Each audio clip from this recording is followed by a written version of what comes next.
Let's continue with other topics on the organization of the.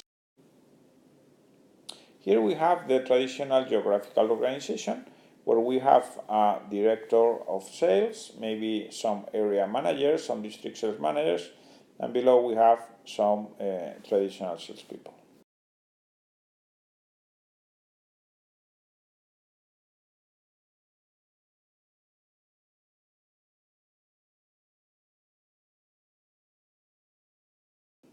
We might also use a product specialized organization where we have also the director of sales and then sales managers for specific products. Here we have an example from ABB.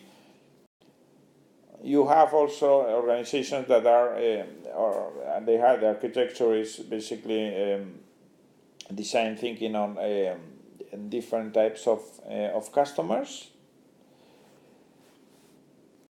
And then we could have a hybrid organization where we could, for instance, have for large accounts, key account managers.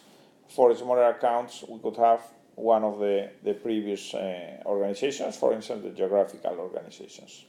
So as we see here, there are pros and cons of each of these. I think that most of the pros and cons are pretty common sense, or you can find also a lot of literature on the books. I'm not going to spend much more time in this discussion because this is actually something that when you have to face it, then there is a lot of discussion, of course, and it's a bit of art to get to the right answer. But in general, some recommendations is that you have to design organization to be functional. Don't do organizations that are too complex, that, for instance, some people might not understand the design or are very complex to manage. You also have to think that the salesperson needs to see this organization as simple as possible, to understand the organization, who he reports to, and how does information circulate. No? It is also very important to have sales managers with a decent number of salespeople below. So some organizations might have, for instance, that's quite common in banking, no? To have 20, 30, 40 people below the sales manager. This is, in my opinion, not a sales manager, it's more a controller.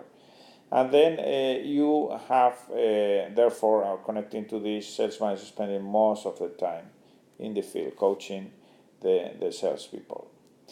And also, it's important if we connect this to the previous chapter on the Salesforce sizing, to grow the Salesforce economically and only reduce it with retention criteria in mind.